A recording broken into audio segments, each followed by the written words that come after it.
Oi, gente, graça e paz da parte do nosso Senhor Jesus Cristo, amém? A gente vai conversar nessa aula aqui um pouco sobre a temática do perdão.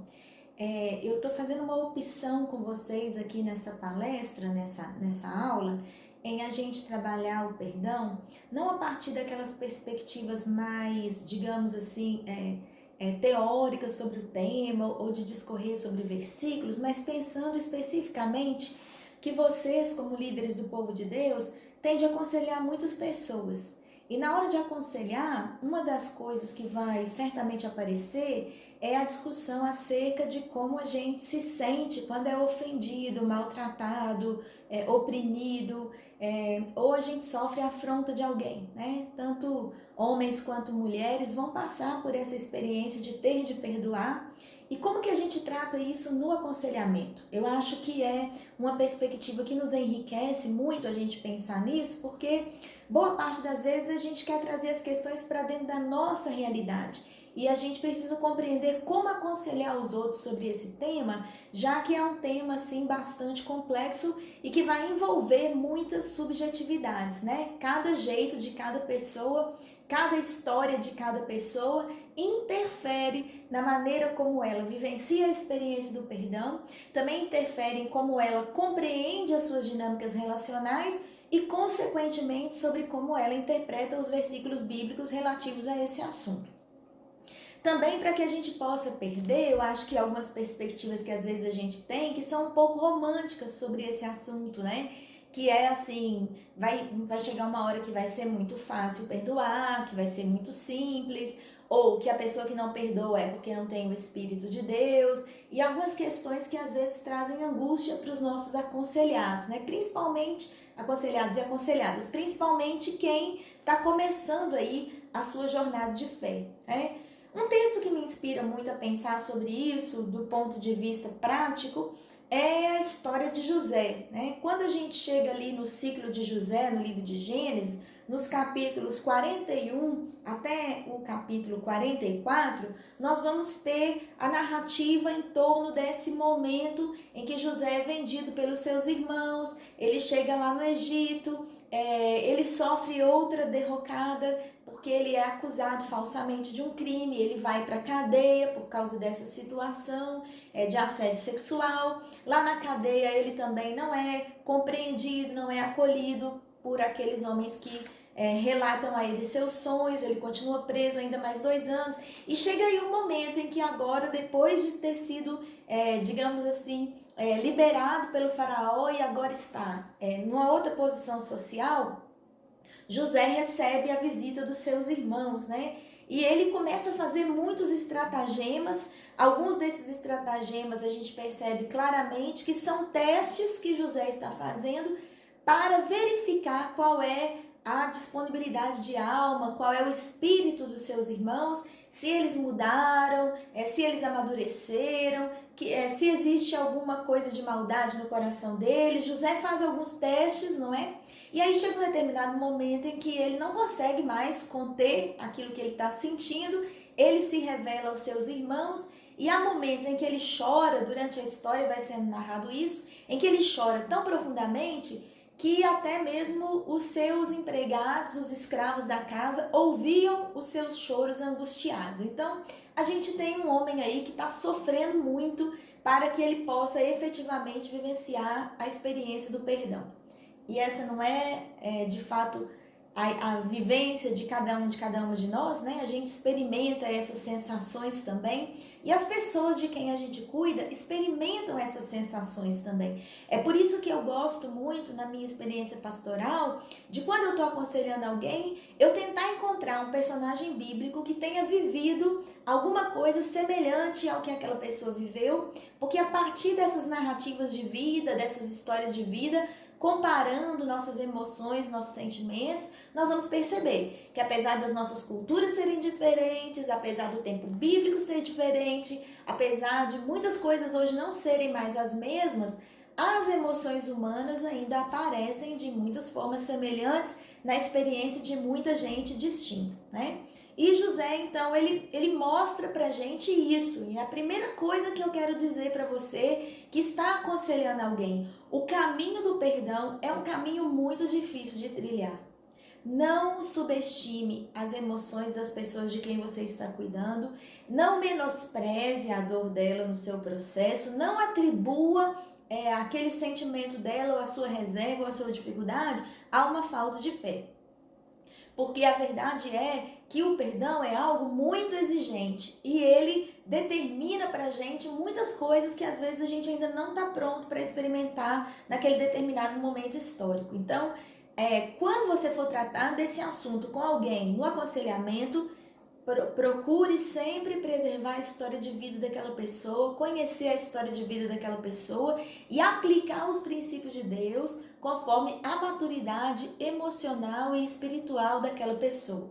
Muitas vezes tem gente que já vai liberar o coração rapidamente, tem gente que vai ter mais dificuldade pela sua própria trajetória de vida. Então a gente precisa entender isso, porque perdoar implica também reconstruir laços de confiança, reconstruir laços de relacionamento, muitas vezes, implica a gente ter que superar situações, mudar hábitos, para que esse perdão possa de fato se tornar algo incorporado à vida da pessoa. E da mesma maneira, não subestime o sentimento das pessoas relativos ao ato de ser perdoado ou ser perdoado. Porque ser perdoado ou perdoada é tão difícil quanto perdoar, né? A gente tem que tratar coisas nesses dois lados da relação aí, né? E há um destaque também que eu gostaria de fazer, que é esse peso da questão espiritual que também está posta quando se trata da temática do perdão. Lá em Gênesis 44:16, os irmãos de José dizem isso, eles falam: Deus descobriu a nossa culpa, né? Então os irmãos de José também estão lidando com sentimentos em relação a José que foram acumulados ao longo desses anos. E quando eles se deparam com José vivo ali na frente deles, toda a situação é conturbada para eles também. Então tenha em mente, quando você estiver trabalhando com alguém que está precisando passar por uma experiência de perdão, que a gente está falando não de um momento ou de um ato que trouxe dor à vida daquela pessoa.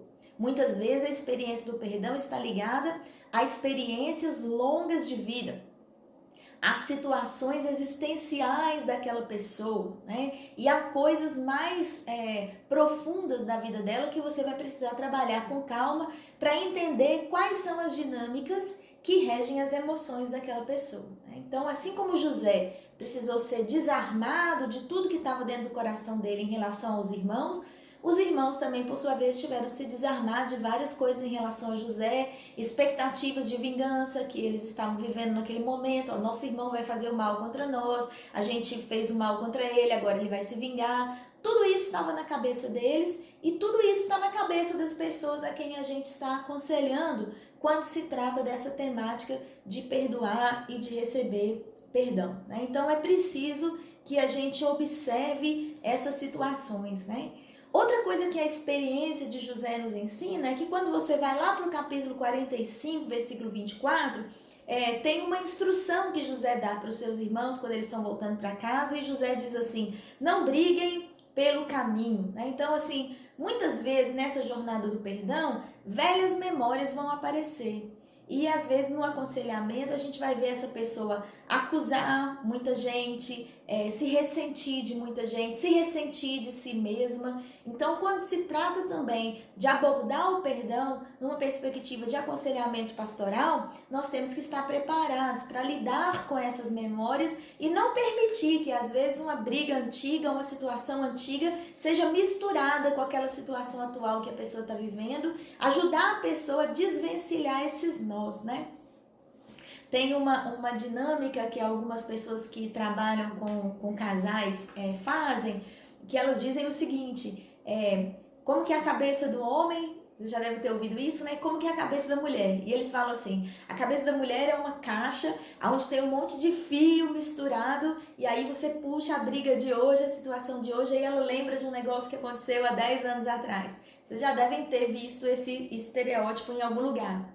Mas ele não é um estereótipo da mulher. Isso é do ser humano. Muitas vezes uma coisa que ataca, afronta e dói a gente hoje é uma coisa que a gente já vivenciou há muito tempo atrás, de outras maneiras, em outras circunstâncias, e quando são assim o que vai se chamar na psicologia dos gatilhos emocionais, uma coisa que desperta a outra, que puxa a outra, e isso acontece com os irmãos de José. Então José diz para eles: quando vocês voltarem para casa para trazer o meu pai, eu não quero que vocês fiquem remoendo lembranças pelo caminho, não briguem pelo caminho, porque vocês vão começar a fazer acusações de coisas que já passaram e a gente precisa dar um passo novo, né? Essa perspectiva precisa estar diante da gente no aconselhamento. Então, a primeira coisa que a gente precisa, então, ter diante de nós nesse processo é perdão. Não se trata apenas de eventos específicos acontecidos na vida de uma pessoa. Normalmente, aquilo que é mais necessário a gente perdoar vai estar relacionado a uma série de experiências de vida que vão se encadeando e que provocam respostas emocionais. A pessoa que está aconselhando precisa tomar muito cuidado para que ela não esteja vendo uma situação menor e perder de vista o panorama da vida daquela pessoa que está ali adiante de nós, né? E há alguns tópicos que eu quero trabalhar com vocês aqui, que a gente precisa levar a consciência de quem a gente está trabalhando, com quem a gente está trabalhando, no que tange a questão do perdão, né? Eu vou trabalhar aqui basicamente com vocês uma expressão que é do David Simmons e está no livro A Cura para os Traumas Emocionais. E David Simmons, nesse livro, ele trabalha uma definição de perdão que ela é muito pertinente para esse contexto que eu estou colocando aqui para vocês. Ele diz o seguinte: perdoar é abrir mão do direito de ficar com raiva. Perdoar é abrir mão do direito de ficar com raiva. Então, para a gente não esquecer, porque essa definição é muito importante, perdoar é abrir mão do direito de ficar com raiva. Então, nós vamos colocar isso dentro da vida dessa pessoa que a gente está aconselhando. E é por isso que entender e conseguir perdoar é algo muito, muito profundo diante dessas definições que nos são colocadas. Primeira coisa, ao trabalhar o perdão com a pessoa que a gente está aconselhando, como eu já mencionei, não devemos minimizar. Não minimize a dor da pessoa, não minimize o acontecimento, não minimize a situação. Aquilo que aconteceu está doendo, aquilo que aconteceu é sério. Pode não ser para você, pode não ser para mim, mas para aquela pessoa aquilo foi um motivo de um rompimento, né? E algumas outras vezes a gente vai perceber que essa história de vida da pessoa está ali também por trás de todo aquele ressentimento que ela está trazendo. Então eu não posso minimizar, porque existe um universo dentro do coração da pessoa com quem eu estou aconselhando. Então essa é a primeira coisa, não minimize. A segunda coisa que a definição de David Simmons nos ensina, à luz do que a gente veio discutindo até aqui, é que uma vez que aconteceu uma ofensa, há um direito à reparação. Esse direito à reparação, ele está previsto em várias leis no Antigo Testamento. Então, quando diz, por exemplo, olho por olho, dente por dente, está se falando em uma ideia que havia no Antigo Testamento de uma reparação necessária quando o mal fosse feito. Para quê? Para evitar que aquilo rendesse e às vezes até atrapalhasse a paz da comunidade. Então, a gente não pode também querer uma retribuição que seja maior do que o dano que foi feito. Essa era a ideia inicial que estava por trás dessa discussão do olho por olho, dente por dente. Então, se alguém machucou o meu olho, eu não posso ir lá e machucar os dois olhos da pessoa. Se eu quiser uma reparação justa, é um olho só, não é? Se alguém quebrou o meu dente, então a outra reparação que seja igual é eu quebrar o dente dela. O grande problema é que essa lei, pensada inicialmente para ser justa e colocada num ambiente de equidade, ela vai fazer com que esse ciclo se perpetue, porque a gente sempre vai estar querendo uma reparação por algo que aconteceu. Então, o perdão é abrir mão do direito. Então, eu reconheço que há uma injustiça cometida, eu reconheço que há uma necessidade de reparação, eu reconheço que há uma dor, mas eu preciso abrir mão do direito, né? E a expressão última termina dizendo do direito de quê? De ficar com raiva. de ficar com raiva. Então a gente tem, quando é ofendido, quando é magoado, a reação natural, humana, uma reação que de per si não é negativa, que é da gente se sentir afrontada por aquilo de ruim que aconteceu. Então, a pessoa que sofre a afronta, ela tem o direito àquele sentimento. Eu não posso negar esse direito para a pessoa que eu estou aconselhando, senão eu vou aumentar a ferida dela. Eu tenho que dizer para ela, você tem direito de ficar com raiva, mas se você ficar com a raiva, você não vai ficar com a reparação mais profunda que o perdão pode trazer. Porque eu estar aqui com meu olho machucado e eu vou lá e machuco o olho da outra pessoa, o nível da reparação não é pleno. O que eu tenho são duas pessoas com o olho machucado. Mas quando eu perdoo, eu tenho a possibilidade de promover a cura na minha vida e na vida da outra pessoa também, ok? Então, essa definição, ela é muito importante para a gente compreender aquele dano que acontece na relação entre duas pessoas. Outra coisa que é muito importante a gente perceber é que quando se trata do perdão, da ministração do perdão, também a gente precisa entender que os nossos atos e os nossos pecados, eles trazem consequências.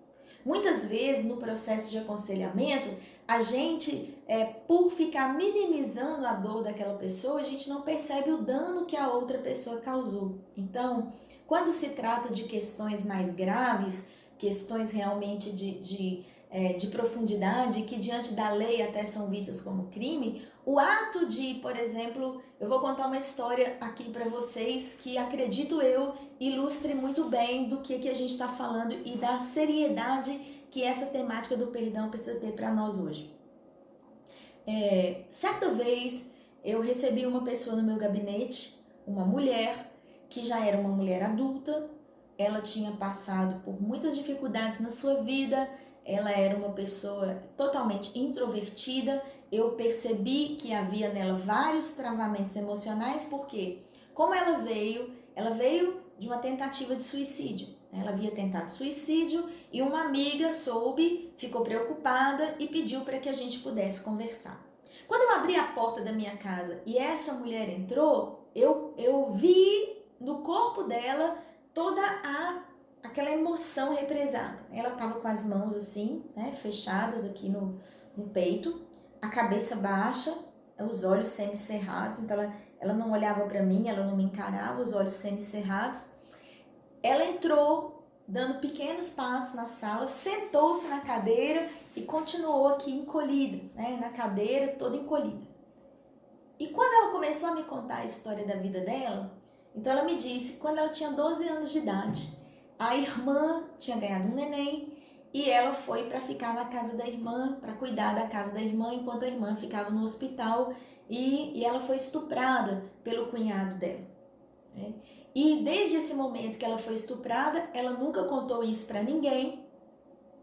Ela se ressentia da irmã porque ela tentou dar vários sinais para a irmã de que alguma coisa errada tinha acontecido.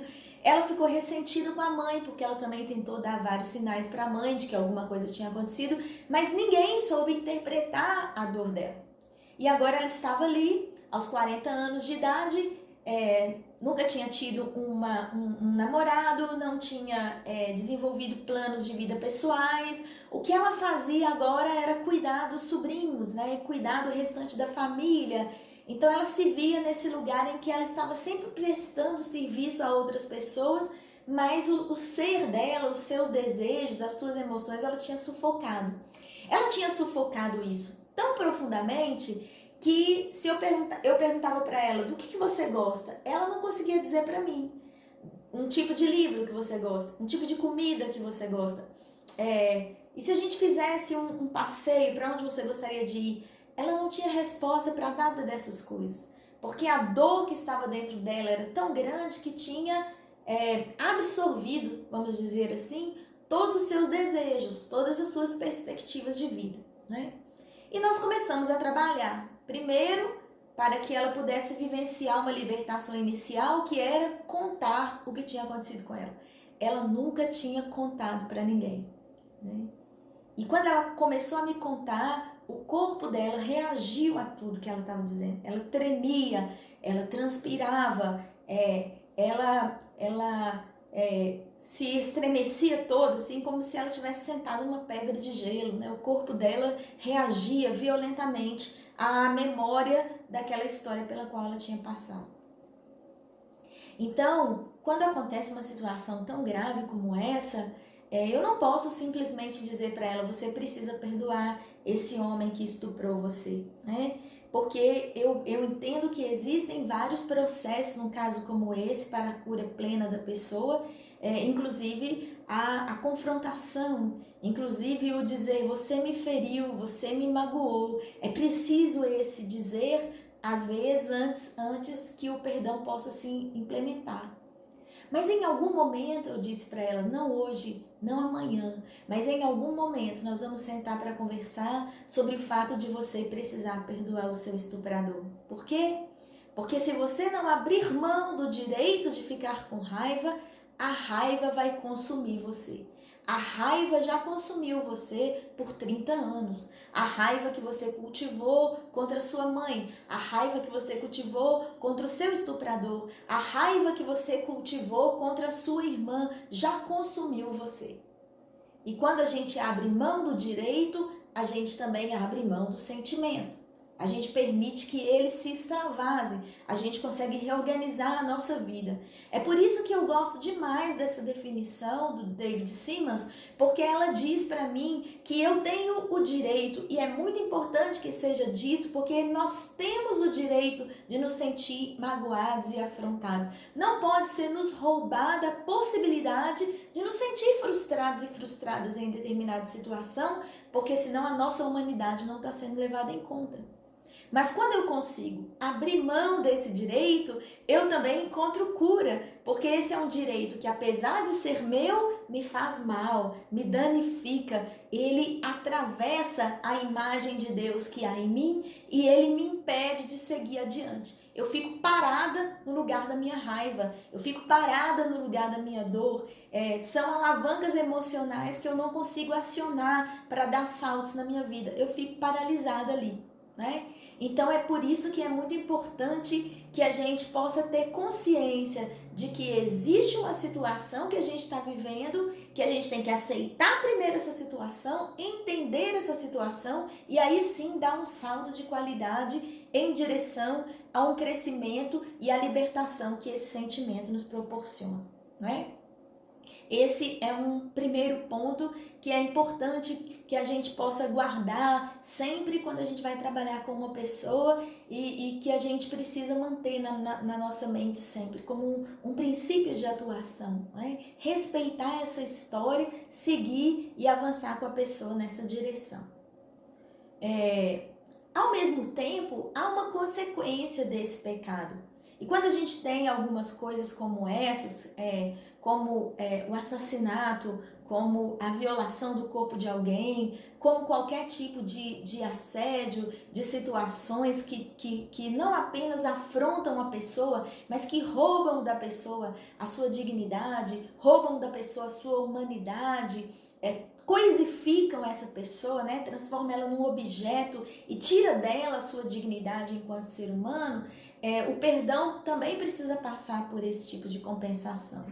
Nós temos que entender que a gente ocasiona uma ferida muito grave no coração de muitas crianças, de muitos adolescentes, de muitas mulheres, mas também de muitos homens, quando a gente diz a eles que eles precisam perdoar os seus ofensores sem que eles possam confrontar esse crime que foi cometido, ok? Então, a igreja precisa ser parceira nos processos de denúncia, principalmente porque um falso perdão, né, uma incompreensão do que significa o perdão na sua profundidade, vai me permitir que o ofensor que fez o mal contra mim possa seguir ofendendo, maltratando e causando dano a outras pessoas também. Né? Então, a primeira coisa que está aqui diante de nós, nesses processos todos que a gente tem vivido, é esse respeito, portanto, à totalidade da história da pessoa, tá bom? Dadas essas impressões, né, e esses contextos que a gente está colocando, nós podemos avançar para outros tipos de tratamento da questão do perdão na nossa vida. Né? o que a palavra de Deus, né, vai colocar para a gente como perspectivas futuras também. Outro texto que é muito importante para a gente avançar nessa direção é o texto que se encontra no Evangelho de Mateus. Em Mateus, capítulo 18, nós temos Jesus contando para a gente uma parábola que é muito significativa agora, para que a gente possa também colocar o perdão no seu devido lugar, que é: qual é a dimensão do dano que eu causo a Deus com o meu pecado e qual é a dimensão do dano que outra pessoa pode causar contra mim? É a parábola do credor incompassivo. Havia um rei que tinha dívidas a ajustar com seus servos e, chamando um dos seus servos, um que lhe devia 10.000 denários, né, ele então estabelece: você vai me pagar tudo. Aquele servo, percebendo que não poderia pagar aquela dívida, decide então cair aos pés do rei, clamar, chorar, e diz a parábola de Jesus que o rei perdoou-lhe a dívida. Uma dívida desse tamanho levaria mais ou menos 200.000 dias para ser paga, né? Essa é basicamente a existência inteira do sujeito e mais trocentas outras existências, né? Para que ele conseguisse pagar essa dívida de tão grande que ela era. No entanto, ele sai dali e encontra um conservo que lhe devia 100 denários. Lembrando que o denário é o pagamento de um dia de trabalho, então, um terço do ano, aquele credor teria ali para receber a dívida, uma dívida tranquilamente possível de ser paga, né? Podia ser negociada, parcelada, mas dava para pagar. Esse servo, sem entender a dimensão do perdão recebido, decide cobrar a dívida com muita violência. Ele segura o pescoço do conservo, ele sacode, né? E lança aquele conservo na prisão. Os seus amigos, percebendo aquela situação, vão até o rei, relatam ao rei o que está acontecendo e dizem para o rei tudo que tinha sucedido. O rei fica muito indignado, torna a chamar aquele conservo e diz: você não entendeu o que eu fiz para você, você não compreendeu essa dimensão e você maltratou seu conservo. Então agora você vai ser preso, a sua esposa e os seus filhos vão ser entregues aos verdugos até que toda a dívida seja paga. A partir do momento que a gente compreende, então, a história de vida de uma pessoa e começa a trabalhar com ela o perdão, ela compreendeu esse primeiro passo, a gente respeitou a história dela, avançou, a gente pode começar a colocar diante dela essa outra realidade. Todo o perdão que nós oferecemos às outras pessoas, ele tem uma relação também de proporcionalidade com o perdão que a gente recebeu de Deus. Todo ser humano precisa entrar numa consciência de que ele é um ser pecador, que não merece a graça de Deus, e essa graça é isso mesmo, um presente divino, um dom gratuito, algo que Deus generosamente nos dá. E como nós somos seres criados à imagem e semelhança de Deus, e em Jesus Cristo, através da nossa conversão ao Senhor, essa imagem e semelhança de Deus são restaurados em nós, agora a gente também precisa passar a oferecer isso para as outras pessoas. Então, para que você seja capaz de perdoar alguém, você precisa reconhecer o quanto de perdão você também recebeu. E é essa parábola que Jesus conta que nos ajuda a compreender qual é a dimensão daquilo que a gente recebeu de Deus. Isso aumenta, isso potencializa a nossa capacidade de perdoar as outras pessoas, porque agora a gente recebeu, então a gente é capaz de dar. Não é? O rei é dono de todas as coisas e nós temos uma dívida com ele. Como é que a gente contraiu essa dívida? Não se sabe. Como é que esse conservo consegue, meu Deus do céu, arrumar uma dívida desse tamanho com o rei? Né? Mas ele arruma. Eu e você arrumamos essa dívida com o rei. Nós nos endividamos com ele porque nós pecamos, nós ofendemos a santidade do Senhor, nós nos afastamos da presença dele, nós negamos os impulsos do Espírito Santo, nós maltratamos outras pessoas, nós desqualificamos o Evangelho, nós damos testemunhos equivocados, pecamos de muitas maneiras possíveis e acumulamos uma dívida de 10.000 denários. O rei chega o dia em que ele vai acertar as contas conosco. Como é que a gente vai fazer nesse dia? Não há nada que a gente possa fazer porque a dívida é grande demais para ser paga. Inesperadamente, o rei essa é uma prerrogativa do rei, né? É uma prerrogativa do rei. Ele decide perdoar. E eu e você também precisamos entender que Deus decide e a gente também pode decidir perdoar as outras pessoas.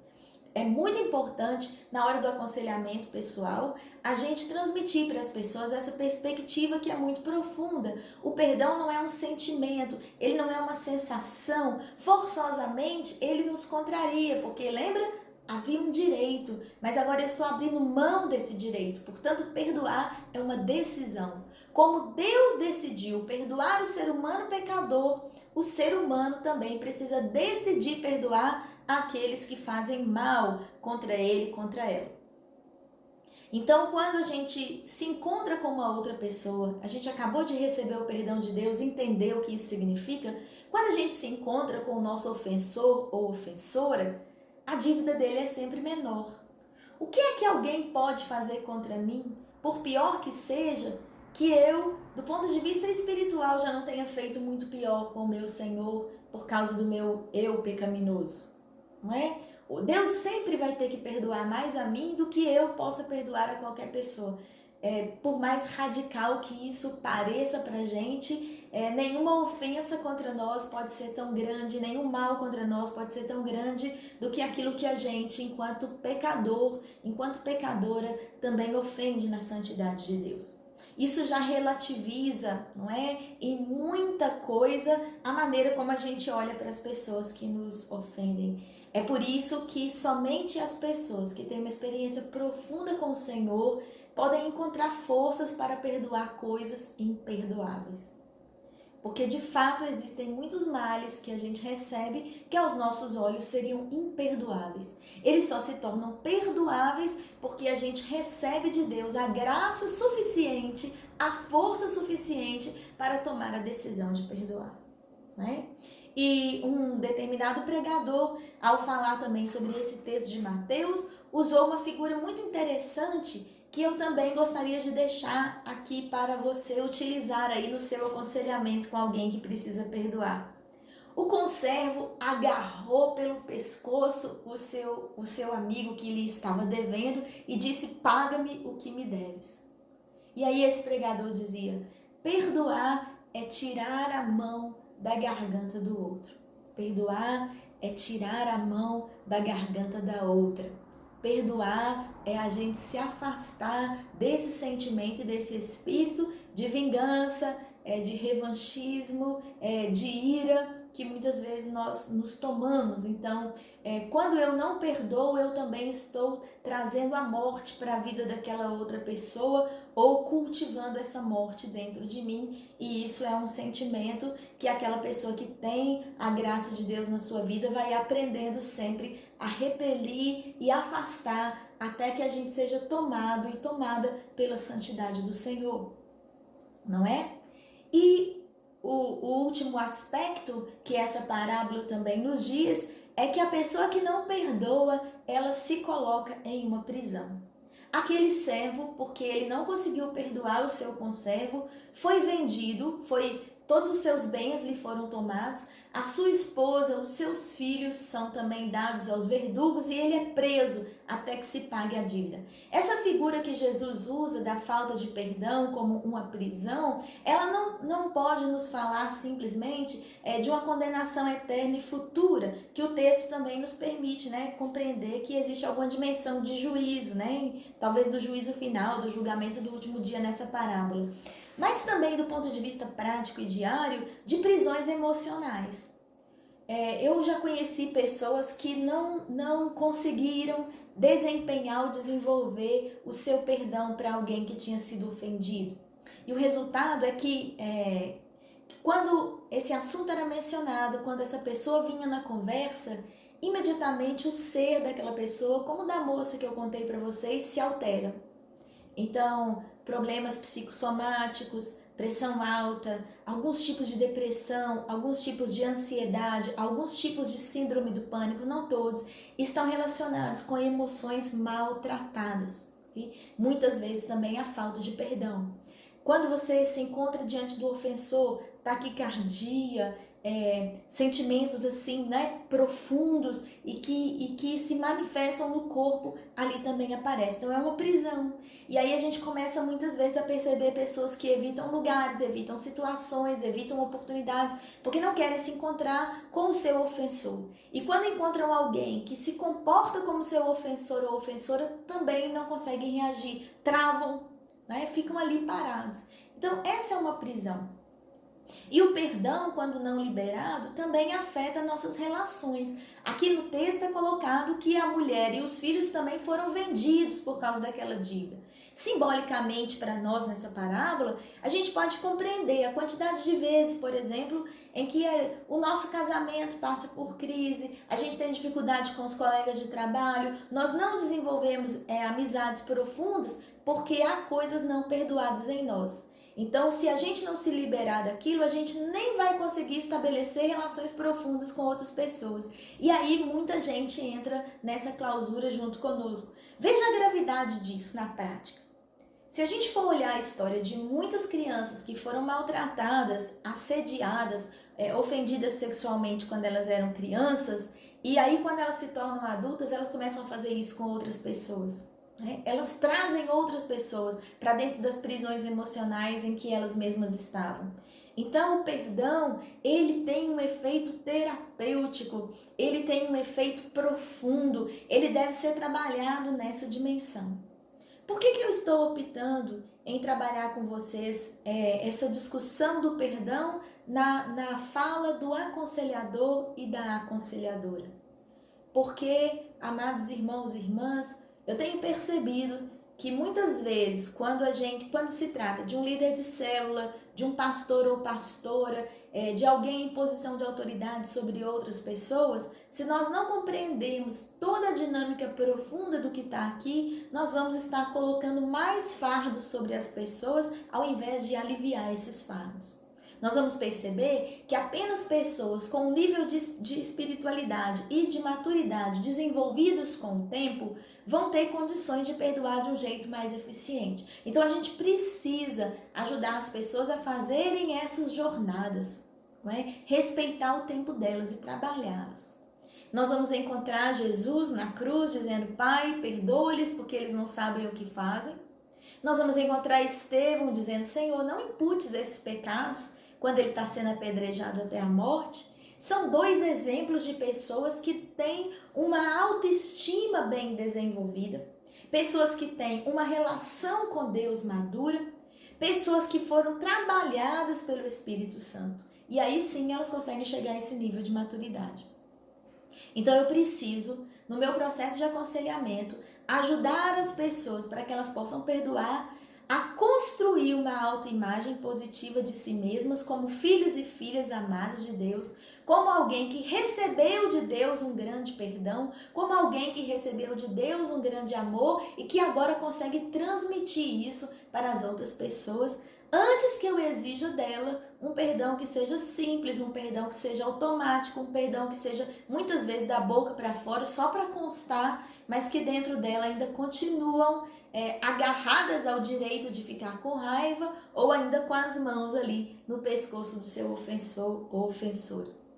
E trabalhar essas dinâmicas todas no respeito que elas necessitam vai exigir da gente, como líderes, muita maturidade espiritual também, muita maturidade emocional, um profundo respeito pelo ser humano com o qual nós estamos lidando, entendendo essa pessoa como alguém precioso, preciosa aos olhos do Senhor, mas também o nosso perdão precisa desembocar na justiça. Nós não podemos permitir que, em nome de uma fala sobre o perdão, pessoas criminosas, pessoas corruptas, pessoas perversas sigam liberadas para fazer a sua maldade. Uma parte desse nosso processo é acolher quem foi ofendido, mas também trabalhar como os profetas faziam. Eles consolavam o povo, eles acolhiam o povo, mas eles denunciavam os erros do rei. Eles denunciavam o que estava acontecendo de errado entre os sacerdotes. E a gente precisa ter essa dimensão.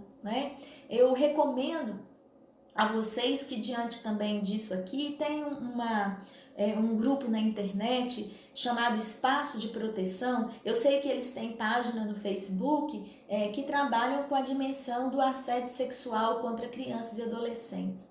Esse é um tema que tem vindo cada vez mais, um tema em que nele as dinâmicas do perdão vão precisar de muitos instrumentos e recursos, inclusive, para a gente poder trabalhar e proteger nossas crianças nas igrejas.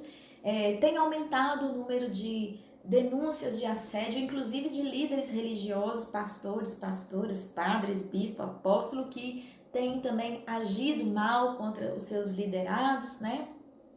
O que o Anselmo Grum chama no livro dele de assédio espiritual, e a gente precisa então saber como lidar com esses casos que são específicos e que vão acontecer cada vez mais, porque esse mundo está se tornando cada vez mais perverso.